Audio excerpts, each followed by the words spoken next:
Hola, bienvenidos a otro video de Economía. Hoy estaremos hablando del saneamiento por vicios redditorios, una de las obligaciones del vendedor en el contrato de compraventa. Iniciando ya el tema de los vicios redditorios, podríamos definirlos como que este saneamiento es la obligación del vendedor de responder de los vicios ocultos o de los defectos ocultos de la cosa vendida, que precisamente se llaman vicios redditorios. Esto siguiendo la definición de Alessandri y Somarriba, un par de tratadistas muy importantes en el derecho civil. ¿Cuál es su principal característica? Que cuando las partes no pacten nada, esta obligación se entiende incluida. ¿Por qué? Porque es un elemento de la naturaleza del contrato de compraventa, siguiendo el artículo 1501 del Código Civil. Y cuando esto ocurre, si las partes no pactan nada, se entiende incluido, pero si las partes pactan algo en contrario, está permitido, y no solo está permitido, sino que esto no aplicará, esta obligación no aplicará. Ahora, es posible, de acuerdo a este artículo 1501 del Código Civil y el 1920 del Código Civil, que las partes pacten que algunos vicios que normalmente no serían considerados vicios redditorios, en efecto, se denominen vicios redditorios o se consideren vicios redditorios para todos los efectos. Ya pasando un poco el tema de los requisitos, el primer requisito me parece a mí obvio, y es que hayan existido al tiempo de la venta. No podemos pretender que el vendedor termine respondiendo por algo que ocurre después de que el comprador tiene la cosa en su poder. Ahora, en segunda medida, tienen que lograr que la cosa no sirva para su uso natural. Y no solo basta con eso, sino que se tiene que presumir que el comprador, en caso de haberlo conocido, o no lo hubiera adquirido o lo hubiese adquirido por un menor precio. ¿Cuál es el tercer requisito? Que no hayan sido manifestados por el vendedor. Es decir, que el vendedor, conociéndolos o no conociéndolos, haya guardado silencio de su existencia. El cuarto requisito es que sean tales que no hayan podido ser ignorados por el comprador. ¿Esto qué quiere decir? Que no se tiene que entender al comprador como una persona cualquiera, sino que se la tiene que sopesar o considerar de acuerdo a su profesión o a su oficio. El quinto requisito es que se manifiesten después de la entrega del bien.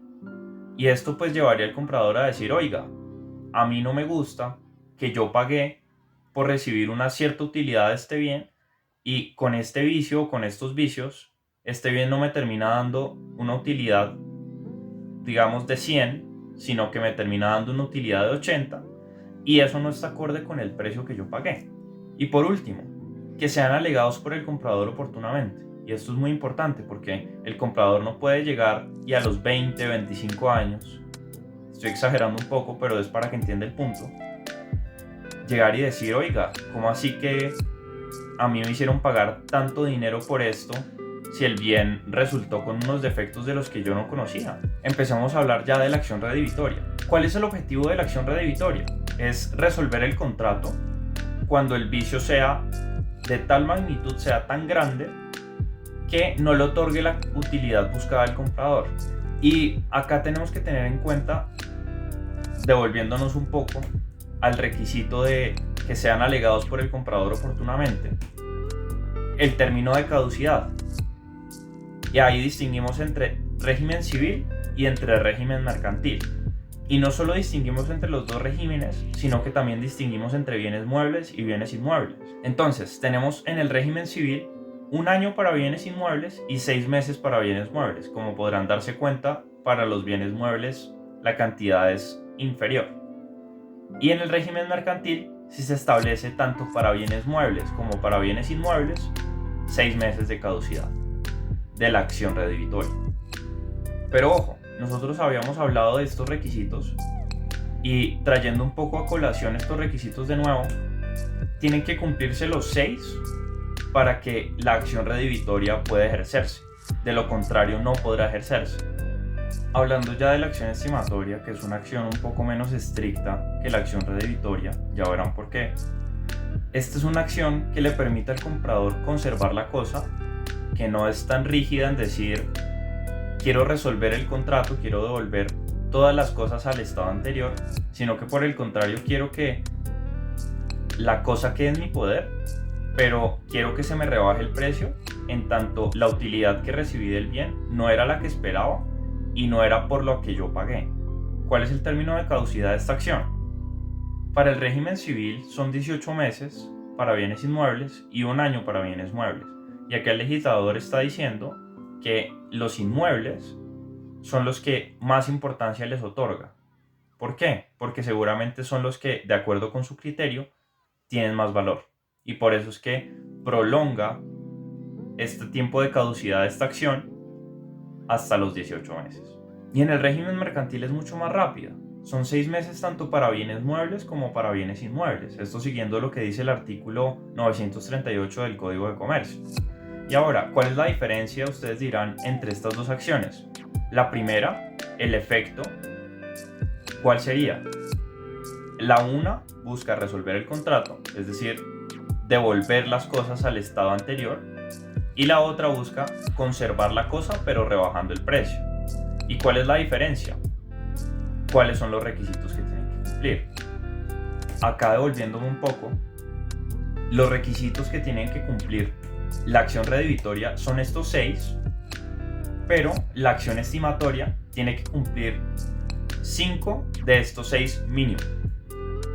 El requisito que podría no cumplir es el segundo, es decir, que tienen que lograr estos vicios, que la cosa no sirva para su uso natural. ¿Por qué? Porque seguramente el comprador va a estar pensando en que se quiere quedar con el bien, porque este bien no es que ya no le sirva del todo por estos vicios, sino que solo considera que no es justo que él haya pagado tanto precio por esa utilidad que terminó recibiendo del bien. Y ya cerrando con este tema, hablemos de la responsabilidad del vendedor. Tenemos que distinguir entre si el vendedor tuvo buena fe o mala fe. ¿Y qué decimos o qué diremos? De acuerdo a lo que establece el artículo 1918 del Código Civil, que si el vendedor no conocía de los vicios, solo será obligado a la restitución en el caso de que haya sido ejercida la acción redebitoria, o a la rebaja del precio en el caso de que haya sido ejercida la acción estimatoria o quanti minoris. Pero ojo, si el vendedor actuó de mala fe y conocía de esos vicios pero no los declaró, será obligado a la restitución o a la rebaja del precio, dependiendo de si fue ejercida la acción redebitoria o la acción estimatoria, y además de eso tendrá que indemnizar perjuicios. ¿Por qué? Porque el derecho nunca estará premiando la mala fe de las partes. Bueno, esto ha sido el final del video, espero que les haya gustado. La idea es que me dejen en los comentarios qué tal les pareció, qué podría mejorar, qué dudas les quedan, y le compartan a sus amigos este material que seguramente les va a ser de utilidad. Que estén bien.